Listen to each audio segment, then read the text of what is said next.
All right, well, welcome you guys. Welcome to Prime Real Estate, your home for all things Metroid Prime. I'm Tween Swag, and this is something new to the channel. This is a new show that me and a couple of people have been talking about for a little while, and here we are with episode 1 coming out just after the release of Stories Retold, Metroid Prime 2 Echoes Part 1.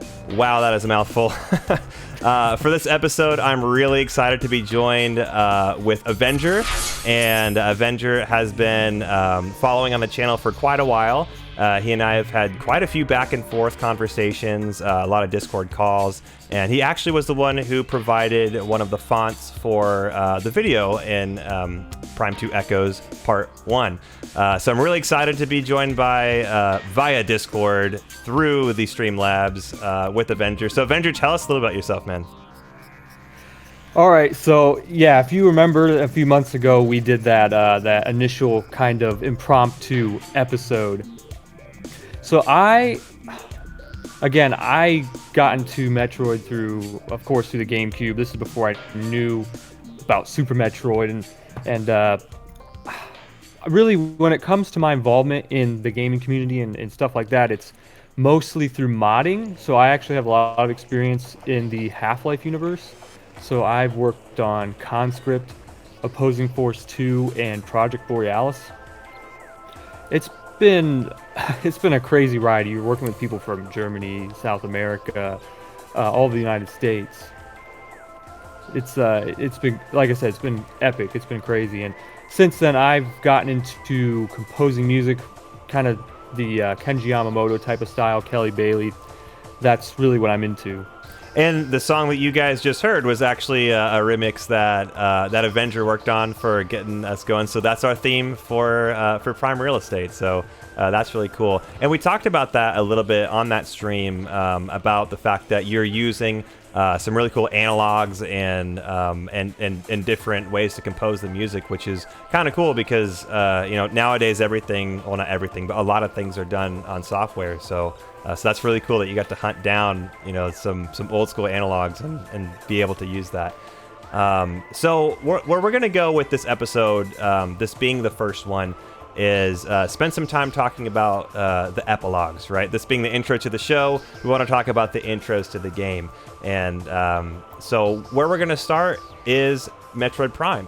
And if you guys have watched Stories Retold, if you guys have watched any other videos, I think it's something that highlights that in film grammar or in video game grammar or any kind of story, that first few moments, the first few minutes is something that is really important to the story.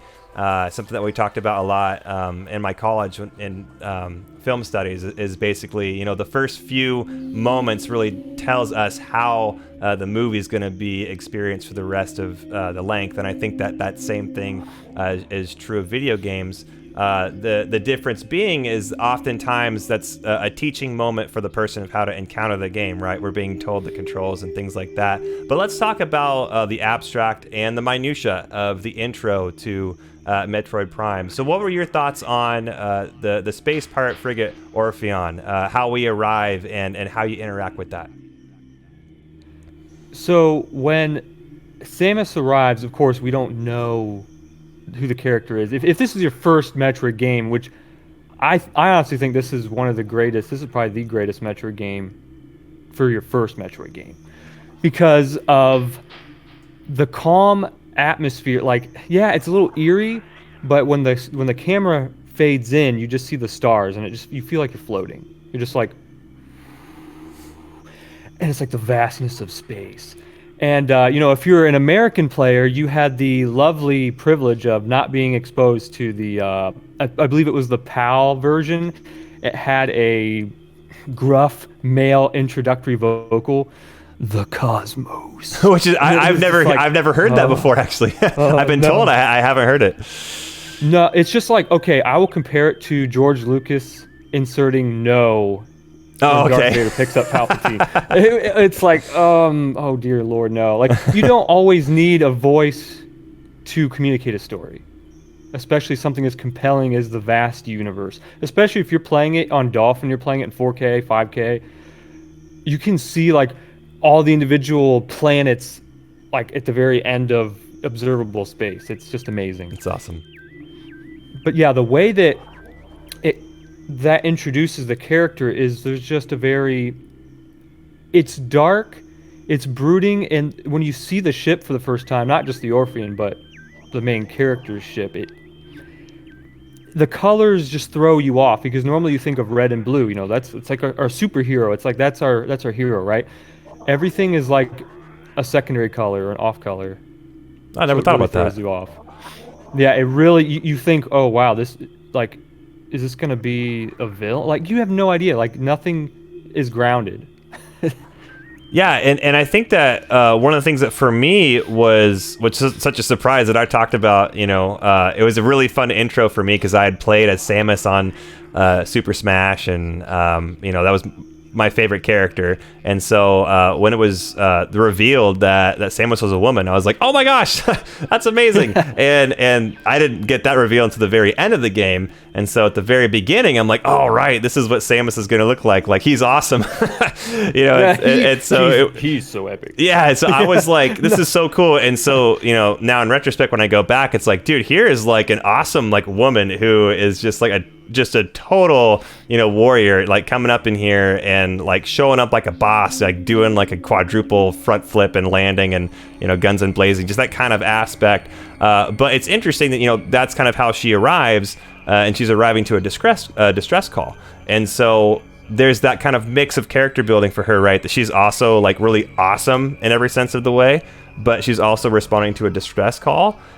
And so at this point, we really don't know, is she responding to a distress call from a protagonist or an antagonist? And which we find out really quickly is that we're responding to some antagonists as we run into a bunch of space pirates who are conducting these like awful experiments on innocent creatures. But that kind of, I think that part of that is lost in the first few moments intentionally, right? I get that's an intentional loss of, you know, we forget that she's responding to a distress call, and this is kind of like her introduction, you know, to the space pirates. And you're right, for me, this was my first Metroid game, and I'm so happy that it was. You know, I'm so happy that I've actually missed out on a lot of the Metroid universe building for something for me to explore later, and receiving the kind of Metroid universe through Prime.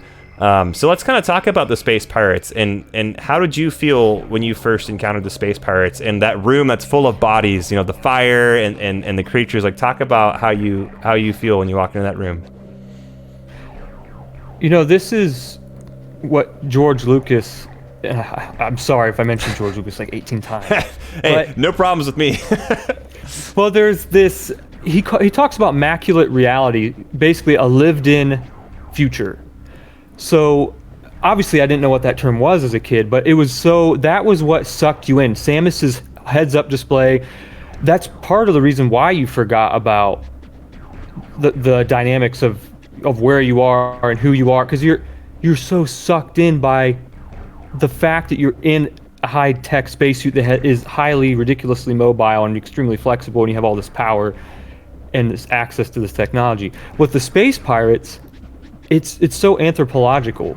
You go in there and you immediately empathize with them, because you see this gigantic larva that we find out later is enlarged and experimented on, but it's like tearing into the back of this space pirate, and just the details get they're so deep, grimy, and uncomfortable, and it's like a surgeon wrote the postmortems of these space pirates. Yeah. So you can't. It's like you're more terrified than anything, because you're like, you know, I'm this super awesome bounty hunter, but like, even though I have this technology, it feels like I could be torn asunder in about a half a second flat. Yeah. If there's more of this where I'm going, then this is going to be a rough tutorial. Yeah. You bring up an interesting point that you immediately empathize with the space pirates. Again, if this is your first time playing through Metroid Prime, you don't know about the space pirates. You just see that there's this epic battle that's taken place, and this is the distress call. Clearly, you know, within the first couple of rooms, you're painted this scene of horror, and something has gone terribly wrong, and how can I help? And in that room there's a incredibly injured space pirate who tries to kill you. It's just, I think his legs are broken, and is shooting you. And even in that first moment, you're still able to empathize. Like, oh, this is probably someone who is so scared and on the brink of death, and is seeing the light. And after this crazy battle has happened, and now there's something else moving. You kind of put that space pirate out of its misery. This probably, they're at the very end, and anything that moves could be a threat. And so even that first time that you're attacked by a space pirate, it's kind of like this could be innocent, and then it's not until you go into a couple more rooms and it begins to dawn on you, like, oh, these are the bad guys. I'm on a bad guy ship, and they were the ones that sent the distress call. Yeah, the irony, right? Because according to the lore, Samus had just destroyed Zebes. It was like, what? And I mean, that's the really interesting thing, though. Yeah, and what I love about that is, there's this whole universe building that if you're playing this for the first time, you have no idea about, but everything inside of this universe is self-aware, right? The pirates know who you are. They know you're a bounty hunter. They know that you are a threat.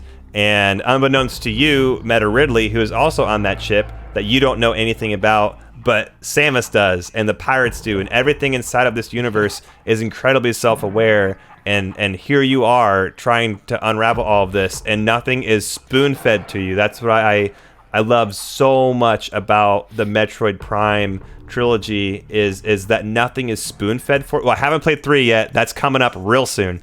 But I should say I can only speak for 1 and 2. But nothing is spoon-fed to you. Nothing is pre-digested. You're not getting. I use the TV dinner analogy. You just like slap it into the. And it's just like you're ready to go. Oh, I have this plot here, and I have this character here. Like it's everything. You have to understand it on your own time and on your own terms and at your own level, because you're forced to read a lot in order to understand everything. That if you never read a single scan aside from what is mandatory to advance, like elevator holograms and things like that, you really would only understand the story arc from a very elementary, very minimal aspect, and not just talking about the depth of the lore, but even just the story itself. You're forced to read into it in a way that one of my favorites is Paper Mario, in a way that, you could just smash A in that game, and try and beat all the baddies and stuff, but you really don't understand the story. So were there any moments in the opening, anything that you read or anything that you didn't read that kind of set a tone for you before you land on Talon? Just the idea, the visual idea that the whole ship is designed by mechanical engineers, it's pretty obvious, right? Like, it looks like every floor panel could be displaced, so you can jump down in there and repair whatever duct work, whatever electrical work needs done. The holographic diagnostic panels. So, like, when you start running out of... Well, actually, let's back up. So when you first get into the ship, there's, like, dynamic appearing holograms, and then you can scan them, like, biotech area unstable, stuff like that. I love that, and the fact that there's this 3-dimensionality to it just pops off the wall. Yeah, and that I don't see in the rest of the game. Like, the rest of the game doesn't. It's not that dynamic, because you can see all the work that Retro put into the introductory sequence. It's huge. That's an interesting point, because they're inside of, say, the Space Pirate Labs in Fendrana. You go from being in the snow-swept mountains and this kind of this beautiful atmosphere, and the music kind of brings you in, and it's just this really kind of gorgeous scene, and you are within one room abruptly plopped into the Space Pirate Labs, and you're back to computers and beeping and buzzing and the ambient sounds of the labs. But the way that the frigate is designed is a little bit more elaborate and a little bit more subtle. It's kind of obvious when you're in a lab area, but I think that's, to your point, that's really cool that the whole ship is kind of, built into, it's interwoven their style. Whereas I think when you get into the Space Pirate Labs, it's like a culture within a culture, scientists that are specifically in an area, whereas when you're on the ship, that houses everybody. And so that speaks a little bit about who the space pirates are, and those holograms that are, stretched out in different places, and just the generic, detail and design, everything has a lot of care put into it. It's a really good point. Yeah, and just there's so much more of the ship that we could have explored, in a perfect world where the whole ship was three-dimensionally modeled, and you would have been able to see that extra stuff, that really mundane stuff like living quarters. But another special thing about Frigate Orpheon that I know we talked about, and I don't know how many people know this, but when you pull back, so when the camera's pulling back to see the rest of the ship, the exterior of it, you see the hangar has this it's like this circular hangar. I don't know if it's a hangar, or if it allows ships to jump through hyperspace. I don't know which, but it's got this giant beam that comes down, and when you pull back and see the entire ship, it creates an antenna, and then you see the front of the ship, and you're like, so it's actually the design of the ship. It's actually a fish. It's an anglerfish. If you actually look at it and you pull all the way back. And the anglers, those are the ones that has the big thing out in front. They're super brutal looking, right? Yeah, they almost look like piranhas. They have a huge underbite. Yeah. Dude, those things. Yeah. So that's something that's super interesting. To bring up another space sci-fi like Star Wars and Star Trek, and going into let's say Mass Effect, for example. With the design of the Reapers, it's interesting that depending on what's important in the way that you're telling the story of a race in different space sci-fi, sometimes the ships take on a certain vibe to them, sometimes they take on a certain shape to them. As in the case of the Reapers, the ships, which are a kind of like a quasi-synthetic life form within a ship within it. It's crazy. You got to play the game. But the ships themselves actually take on the shape of the organics that they harvest. And so there's human reapers, and then there's Leviathan reapers, and then there's reapers that take on the shape of the organics that they harvest. So it's interesting that the space pirate ship is the shape of an anglerfish, which are they bottom feeders? They're bottom feeders, right? Because they have that bioluminescent thing. So they're bottom feeders. Then there's this brutal, ugly-looking fish that's I'm assuming they're probably a predator fish. So it's interesting that they paint them in that light, and it's a total subtle detail. I had no idea. So that's a total subtle detail that I think a lot of people might miss. But that's the kind of world-building care that you see into a lot of space sci-fis that I think end up having that legacy that they do. Definitely, Metroid Prime being one of them.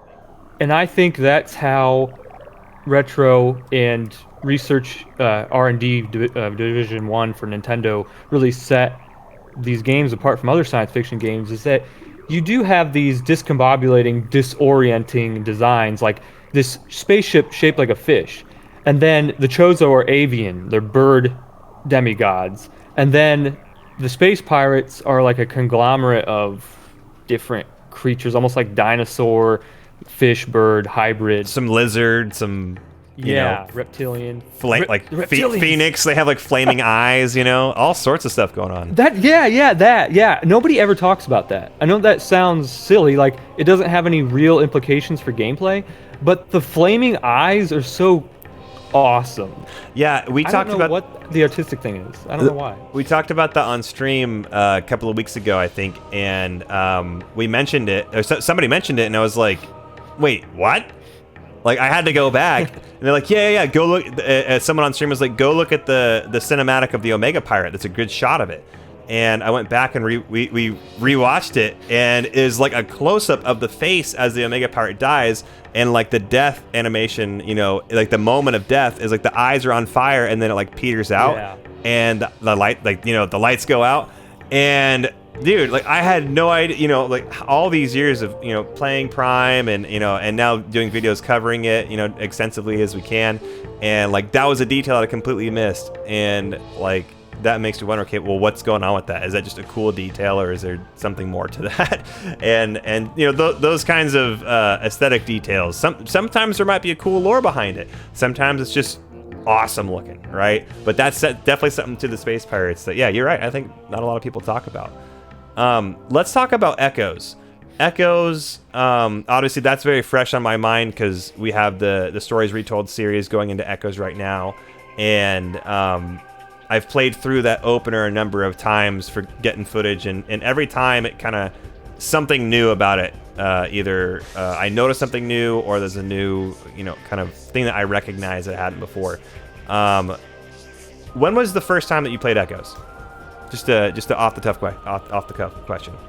So I mentioned this in your months old stream now, but it was like December 23rd of 2004 or something, and I took it out of the packaging, popped it in. I snuck into my parents' closet before Christmas. Oh, yeah, I remember this story now, yeah.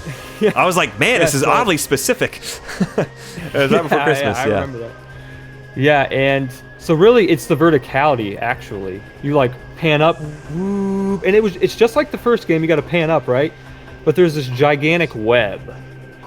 And, over the years, I've kind of thought about it, and it's like, wow, it's so cool for Retro to introduce late in the game or midway through the game mechanic, because you also have those motivator units that require the light beam. Yeah. You have to shoot them with the light beam. In the first room. Yeah, and you're like, what does this do? Like, why is this here? You scan it, and you're like, oh, that's a killjoy. Like, I want to interact. Well, okay, so I got to hit on that now. We're jumping the gun, but this is so good now. That whole scene, can we talk about setting a grammar, setting a tone, like creating juxtaposition, which is my favorite word of all time, by the way.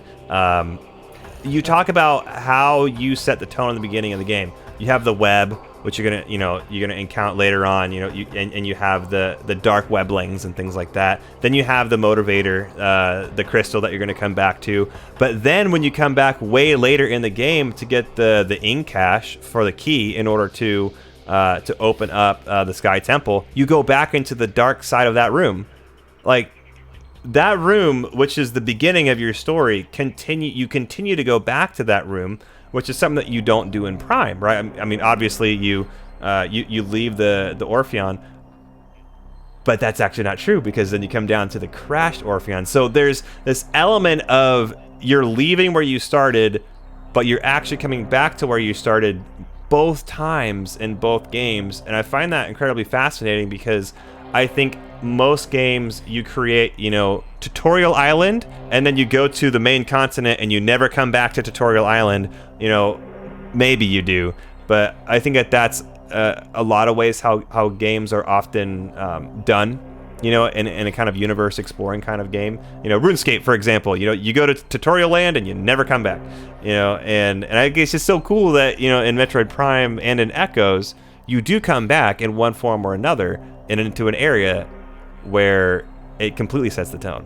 So yeah, I'm gonna try to hit as much of your reflection there as I can. So I think that's an Easter egg that I could be wrong, but it's called a motivator unit. There's a motivator unit inside these moving statues. I think it's a reference to Star Wars. So when they try to get the R4 unit, and he's like, this droid has a bad motivator unit. Yeah. Which is why they pick R2-D2. Yeah, that struck me a few months ago when I went to play through again. Okay. Okay. All right. Well, I'm gonna have to look. Okay, it's either that or the fact that you have two people talking who view the entire universe through the Star Wars. You talk about the rose tinted glasses. I think you and I both have a George Lucas tinted glasses that we're always wearing, and then of course I also have Mass Effect tinted glasses. So I have quadruple focals. That's why I'm all messed up. So that's interesting. I had never thought about that. The idea that you always come back. There's that recapitulation. That's something that's been there at least probably since the first game, but I know at least since Super Metroid. That you're coming back to this familiar area. You're coming back to the beginning of the game. You're coming back to your ship in Crateria, right? Anyway, you haven't played that one. But yeah. It's like I'm ultra powerful. I have this new suit, these new upgrades, this ice beam, plasma beam, whatever, and so it allows you to come back to square one and get a what's the word I'm looking for? Re-exploring where you've been through your new upgrades. Anyway, Yeah. I can't think of it. Well, no, Yeah. I get that's an interesting point because, like I said, in other games where you leave Tutorial Island and you never come back, when you come back to where you began and you're not only stronger because of your upgrades, but you have all this knowledge and all of this progression behind you. You kind of you see the beginning through an entirely different perspective. All right, so let's talk about the bodies. Let's talk about the bodies. In the first main room of the Space Pirate Frigate, bodies everywhere, fire, and just chaos, right? You have your first couple of rooms where you're understanding how to literally the mechanics of the game, and the first room with substantive content, bodies, fire, death, chaos.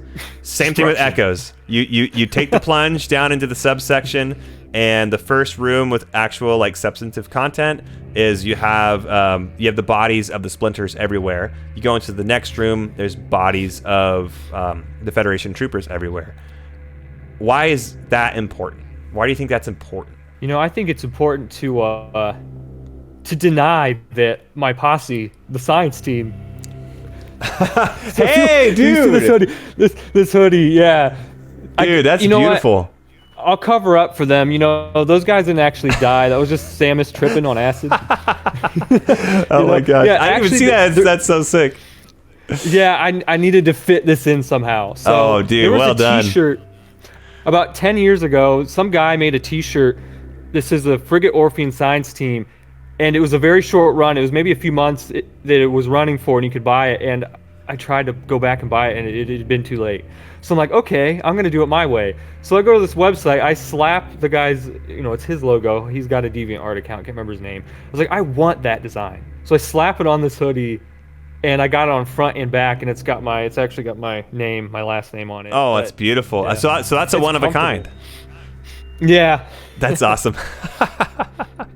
Yeah, I'll have to give a shout out to that guy now. I'll have to go find a link to his DeviantArt. Oh yeah, do that, and I'll throw it in the link in the description. So obviously you have an affinity. You definitely have a connection to the science team. You have a connection to the Orpheon.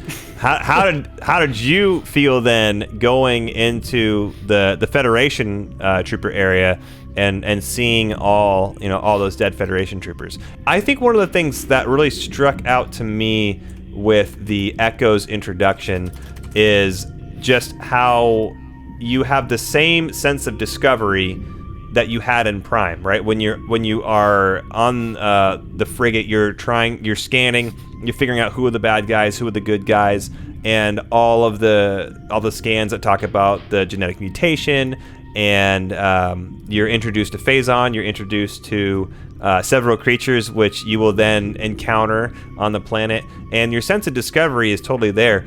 And I remember my sense of discovery. I can remember very vividly my first playthrough of Echoes, and just like taking my time on that opener. I mean, really taking my time. There's so much that you discover in the midst of that. You're introduced to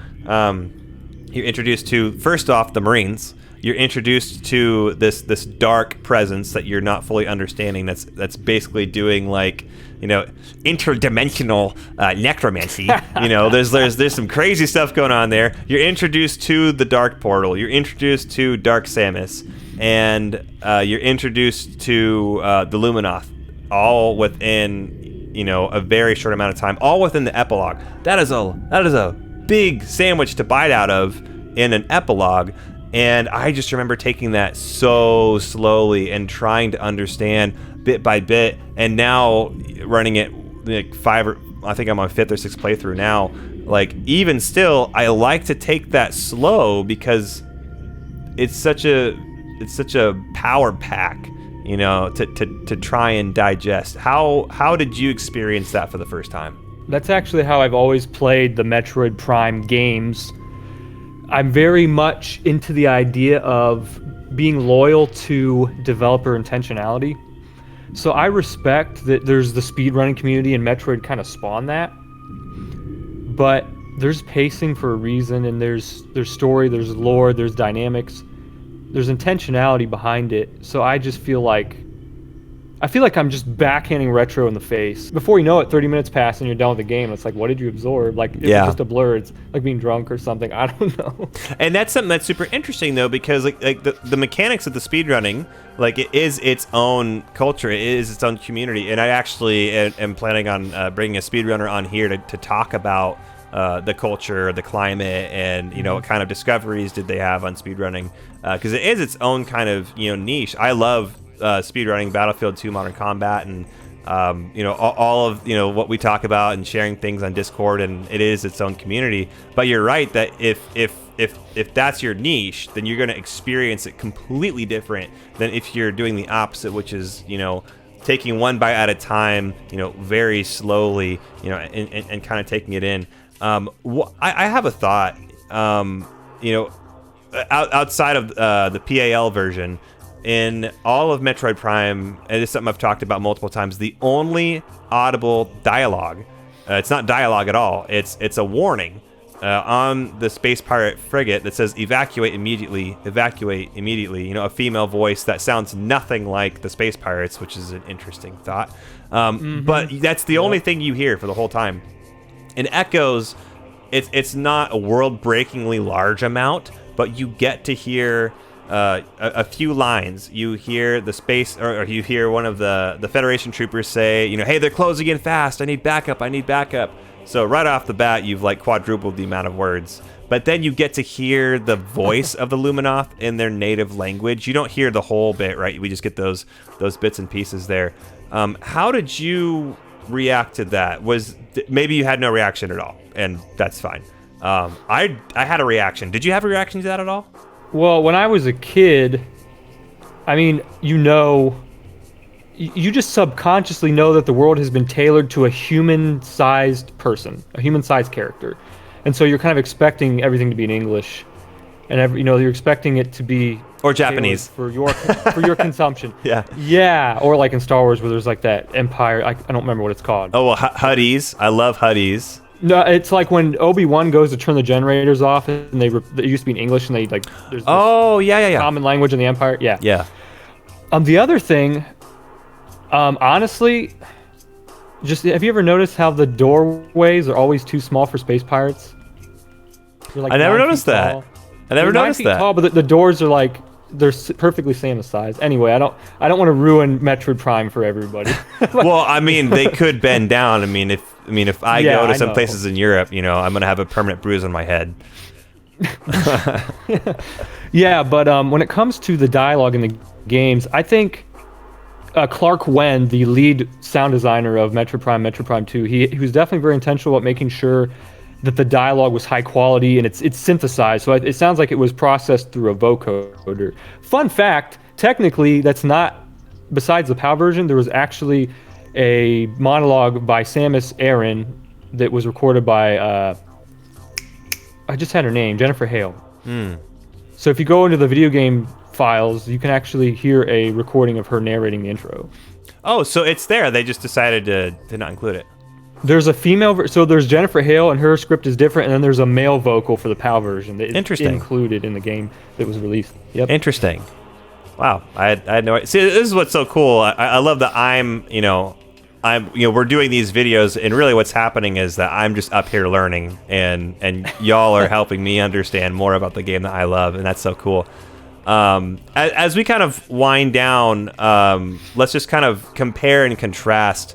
I remember being in 7th grade and absolutely hating compare and contrast essays. That's not what I want to do. No. I want to come up with three things and do an intro and conclusion. I just want to, tone, grammar, experience, what stood out to you about these two? If you were to play Prime all the way through, binge it, and then go into Echoes all the way through and binge it, how do you feel like these epilogues, like, how did they land? Did they land well? Did they set the tone for you well? Like, how did you receive them kind of in general if you're to compare, contrast Prime and Echoes?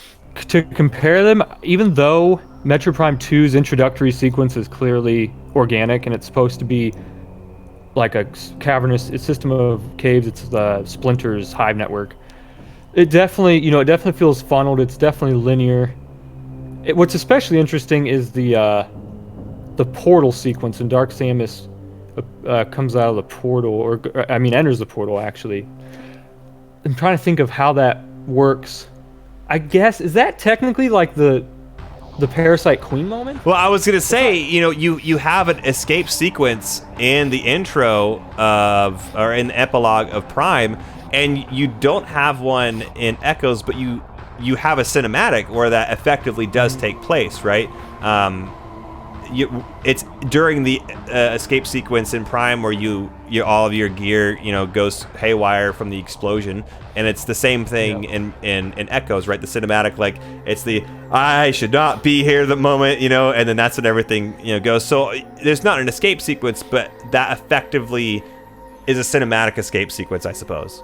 When you talk about auteurism, if someone is whether it's a book, a movie, a game, and you talk about what kind of motifs do they put into their work, clearly in Metroid there's a lot of recurring motifs, a lot of fan service, a lot of specific things that you see. You see escape sequences, you see the space intro sequences, you see new planets, you see recurring enemies.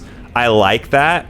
I think some people would critically look at things like that within certain universes, within certain worlds, and say, oh, that's lazy writing. I don't think so at all. I think it's actually very creative writing to be able to take certain motifs and create a new universe through that kind of structure, if you will, and create it in a completely new, palatable way.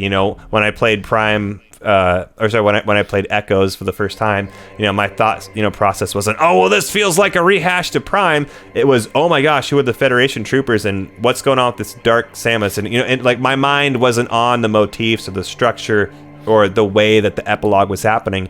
My mind was on the content, and I think that's really good writing, and that's one of the reasons why I think that I can celebrate the epilogues for both, because while both have very similar sequences and similar motifs, the emphasis is on the content itself. What's interesting? I just thought of this while you were saying that. So why did I not think of this before? Anyway, so the space pirates, you start off with the antagonist, right? You're exploring a ship. The ship isn't large, the GFS Tier, however you pronounce it. Yeah. But it's the protagonist characters that are actually there, and this is where that corruption theme starts to enter the trilogy. And so you start with the protagonists who are now filling in for the space pirates in Metroid Prime 1, their position in the thematic space. Right. And then they become corrupted, so they aren't just protagonists, they actually do become the villains. So actually, yeah, like, because you have the undead zombified troopers, so it adds a whole new dynamic that you think about later. Like, and that's what's so interesting, is that it's kind of a throwback to the Chozo Ghosts, right? The protagonists who have been corrupted by the Phazon, the Great Poison, and now coming back as ghosts. But I thought it takes it to another level, where, okay, so that speaks to like a spiritual, like, physical manifestation, and like a thin place where the metaphysical of the spiritual is now manifesting in the physical. Like, that on itself is that's its own pedestal of crazy. But then when you see dead, lifeless bodies being taken over by something, and now fighting on behalf, to go back to Metroid Prime, a lot like a husk or a reapified enemy that now has taken a completely new kind of form, and that is something that, like, who is this dark force that is now using the protagonists as the puppets to fulfill their mission, their whatever it is that their evil is, and that personifies the enemy through your protagonist, which is crazy. It's not even just that. So you got to think about anthropomorphizing. Okay, break that down for me. Okay, we're talking about big words. Okay, we are wordsmiths, like, apparently, on the show. I love that. Let's talk about that. So now human beings have become corrupted. So maybe I probably didn't think that far into it as a kid. I thought, oh, zombies. Yeah. But after playing corruption, you're like, oh, like, human beings can become corrupted? Wait, I'm Samus, I'm a human being, wait. But the problem is, I think when you're a kid, you're so enamored with the superhero aspect of Samus, you're like, nothing can ever happen to Samus. which isn't true. Right. Anyway. Right, because Yeah. you kind of have that plot armor, right? Because you are the protagonist, and if I die, then I just go back to the spawn screen, or I go back to the menu, Like, those kinds of things. But that's not true for all games. I just smacked my mic. I'm sorry, buddy. That's not true. You could totally play on that, and then I think if there is securing that plot armor, if you will, if you want to call it that. I don't think it is, but. It's that scan when you get into the portal chamber in Aegon, where you scan the Dark Troopers, and it says the Ing found the space pirates as like perfect prey, because they just take orders, they obey it, they have all this tech and stuff, and so it kind of gives you a reasoning as to why the Ing are sending their warriors in to possess the pirates, as opposed to possessing you, right? They're sending forces to fight you. In the same sense, you encounter that with, I believe it's JSDL or BSDL. I can't remember. I'm never going to pronounce that, like J-Stel or B-Stel. I'm not going to, try and figure that one out. But I think, B-Stel. That's great, actually. I like that. I believe it was in one of their records where it says that they were sending, legions and legions of enemies out to fight him. And that was where it kind of like cemented into me, like, why wouldn't they just possess the Luminoth? And that shows in my mind, it shows that that the Luminoth are of a higher mind, that they're they're in the same line of Samus, as to where they may not be able to be corrupted because they're of a different level of mind. The epilogues, it really struck a chord with me. It really set the tone for how I was gonna digest the rest of the game. And if there's one more thing, I'll add to that, and I'll toss it back to you if there's any one more thing you want to add. But there's one thing that really cemented for me was I remember coming into Echoes having no idea what I was gonna experience. All I knew was the cover, right? And it's awesome looking cover. But Yeah. I remember, having that realization of, the Chosen are all gone, and I realized that there's a whole lot of depth to this series. And so when you get into Echoes and it's just overtly darker right off the bat, I was like, oh my gosh, where are we going to go? And I remember getting to Dark Aegon for the first time, and the music, the way that everything looked, and I just remember walking into that portal chamber and just feeling that sense of like, and now as an adult, and just kind of thinking through these things critically, I can go, okay, the tone of the epilogue is like what sets tone for the first time you step into Dark Aegon, and it's like, this is what we prepared you for. Now run and go free, into Dark Aegon, just run amok. And it's just like, this is dark. Everything about this is dark. I know that the word dark is kind of, a vague word. It doesn't really dive into the actual, the text, but that's the word I'm going to use. It primed, there you go, pun. It primes you, as just a loaded gun to get pulled to the trigger in Dark Aegon. I think that's just, for me, I think without the epilogue for Echoes, the depth of the darkness of Dark Aegon and then all the other places, like, it wouldn't have been as substantive unless we had that epilogue. So that's my final thought on that. Final thoughts for you? I'm always gonna be a Frigate Orpheon freak. Oh man, we have to talk about Metroid Prime 1.5, because that's basically the game. My perfect Metroid experience would be there, that type of idea. So I don't want to spoil any of that. We'll talk about it later. It's just really cool. Anyway, there's a couple things. There was at least one thing we kind of missed. We didn't really talk much about Umos. Yeah, that was one thing we kind of were gonna. And that was the thing that they're psionic. They're telepathically. So I don't know if Umos actually if he's telepathically speaking to Samus. I would assume. Mm-hmm. Well, one of the things that stands out to be about Umos as being like the last guardian. It's something that we covered in the stories retold, and that room is the last room of defense. That's all they have left. If there's a territory map of the Luminoth, in a war map, I mean, their whole territory, the whole race is down to one room. It's a panic. It's a panic room. It's brutal. Yeah, it's brutal. It's exactly what it is. Like a bathroom. Yeah, that's all they have, and I didn't realize that, until way later, coming back with a retrospective look on things, and for me, like, again, setting that tone that this is all they have left, and everything else is just wild and Ing territory, and at any moment the Ing could strike.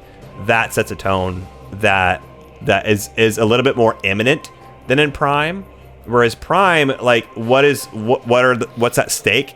The stakes are high, saving an entire planet, but things seem stable, Excuse me.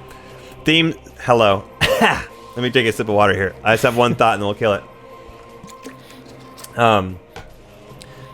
In Prime, things seem stable because there's not as much of like an imminent threat, right? It took generations of the Luminoth to descend into into their state, and it took generations for them to be wiped out.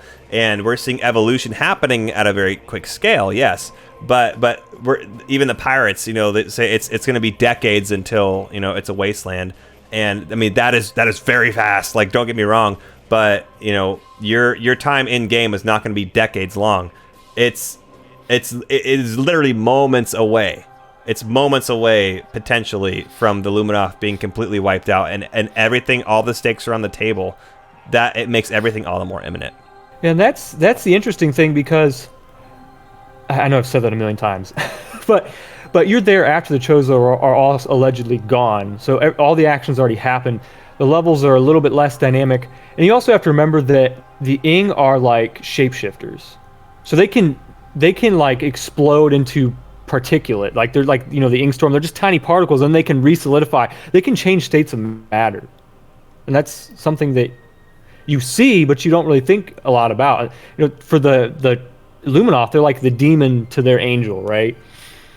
It's very interesting. So there's that physical manifestation of the spiritual. You're staring at it. You're not just reading about it. You're like, oh man. And then they try to corrupt you. They try to symbiotically attach to you, and then like you see you see them spreading around your visor, like, yeah.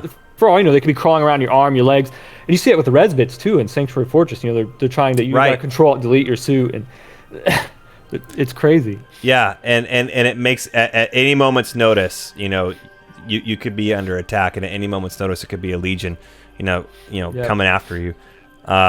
Well, sweet, man. This was great, and I'm looking forward to having you back on. And next time we have a bunch of episodes planned, and so this is just one of many. So thank you guys for watching. Avenger, thanks for coming on, man. This is honestly, this is a blast, and I'm excited to have you back on again. Yeah, it was cool.